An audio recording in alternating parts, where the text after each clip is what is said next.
Ancora un premio per il nostro gruppo editoriale Media Nord-Est. Il direttore Luigi Segnale Baccialli è stato insignito a Venezia, a Palazzo Grandi Stazioni, consigliere sede della Regione Veneto, del premio Comunicazione 2021. lo considero un riconoscimento a tutto il nostro network Media Nord-Est.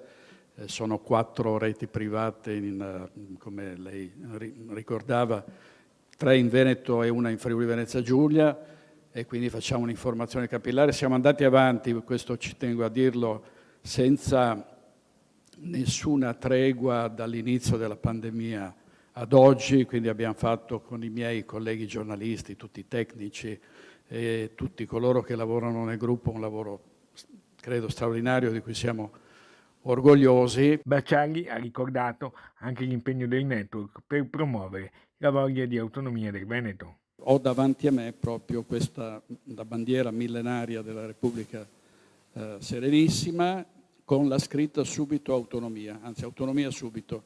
Purtroppo sono 4 anni che dopo un referendum a cui hanno partecipato 2.327.000 veneti che hanno votato sia l'autonomia, siamo ancora in attesa dell'autonomia, ma la bandiera resta fino a quando l'autonomia non sarà concessa a questa regione che se la merita.